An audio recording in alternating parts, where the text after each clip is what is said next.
Welcome back, everyone. Your favorite game show, The Investor is Right. Anyway. Always. Always, see?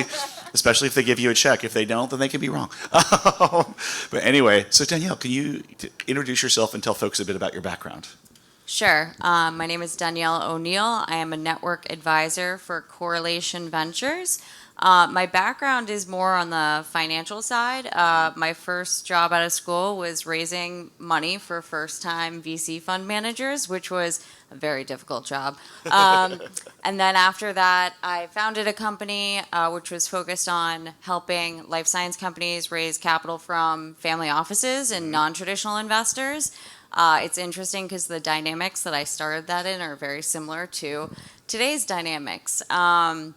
And then after that, was doing more on the debt fundraising side, and then went into banking, and I also, am sourcing deal flow for VCs. Nice. You've done a bit of everything. Yes, I've been all around the cap table. All right. So when you're looking to source deal flow and to invest, what areas interest you?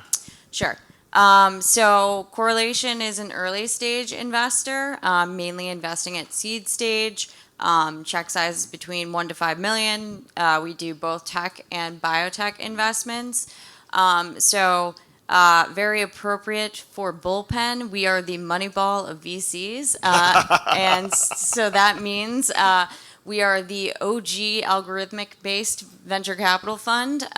So basically, we are looking at your due diligence package, plugging it into an algorithm, and making an investment decision in 2 weeks, which is great because you actually get a yes or a no, which you won't get from some funds. So that's kind of our main criteria is that you have a strong financial VC leading your round. And so what that means is we don't like corporate VCs as much because, as folks know, they can get in and out of certain indication areas, for example.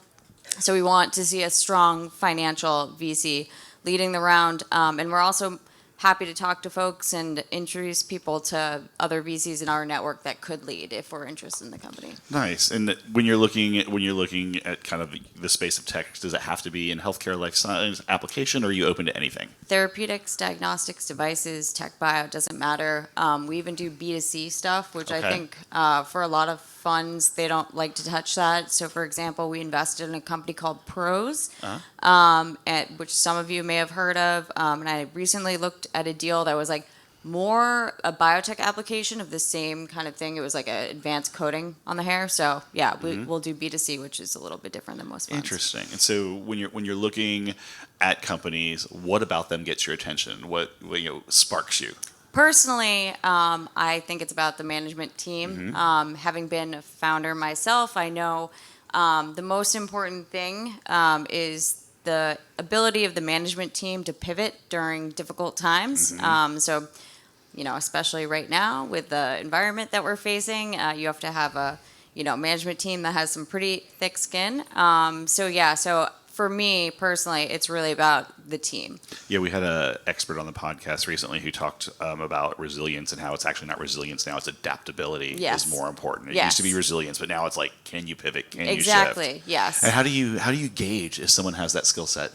It's very difficult. I would say one of the things I definitely look for is whether or not they're open to feedback, because then you can see, okay, they're willing to take both the negative and the positive to heart, and then integrate that into their strategy. And I think that's the most important thing is, being able to have that open line of communication with companies.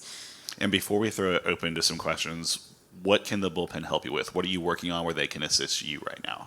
Sure. Looking to talk to any seed stage companies right now based on the investment thesis. From a personal perspective, I love anything in the longevity space, anything in the neuro space, obesity. But yeah, generally open to talk to anyone. All right. Any questions for Danielle? I have more, but and you guys remember I taught spin class. I'll make you actually work out if you don't ask questions. They think I'm kidding. All right. Yes, ma'am. Please. Do you invest mainly in the U.S. or do you get outside of the U.S.? Great question. Typically only in the U.S., although we did recently look at a deal in France. Nice. Yes. Will you do any 505(b)(2) If you have a financial VC leading the round, we would look at it for sure. That does not preclude you from our diligence process, but yeah, we would need to see a strong financial lead. It's going to be a stronger diligence process for you on that, it sounds like. Yeah. Potentially. Yes. Oh, yeah. Oh, go ahead, and then we'll come to you. Yeah. What's the definition of a strong lead? Sure. Oh. Thank you for that question. The question was, what's a strong lead? Yeah. So basically, we're looking for funds that have a track record of investing in companies that have been successful, but the kind of thought process behind that. So, like, we're really thinking about our investment thesis from a financial perspective versus a technology perspective. So, because we are not leading, we're following, we need to see the strong lead who is able to do the diligence process. And additionally, given that they've probably raised multiple funds at this point, we know that they will be willing and able to have enough follow-on funding to continue to fund that company. Nice. Yes, sir. She stole your question? Oh, no.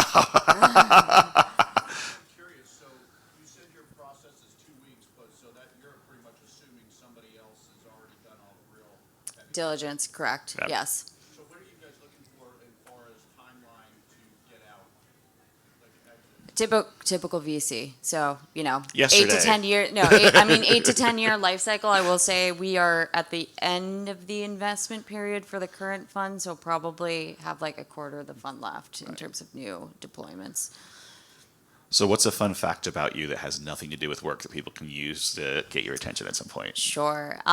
So I am a big snowboarder, and I actually met my husband in a gondola at Stowe Mountain. Did you like him at first, or were you annoyed at first? Well, so he's a skier, and Okay. I'm a snowboarder. But So there was some friction? Yeah, but we make it work. All right, and then if people do want to get a hold of you, what's the best way? Is it lunch, dinner, cocktails, LinkedIn, email, website? So on my LinkedIn, you'll find my email. Please don't reach out to me on LinkedIn because for whatever reason, I have like a ton of spam on there. So yeah, if you could just email me, it will get answered. Perfect. So go to LinkedIn, find her email, and email directly. Yes. Okay. And then is it best to do like call, Zoom, just email? What way do I'm you always like happy to to do in person if you guys are in Boston. Perfect. Yeah, but or Zoom. Yeah. Awesome. Any other things you think people should know? I don't think so. All right. Thanks, guys. Thank you.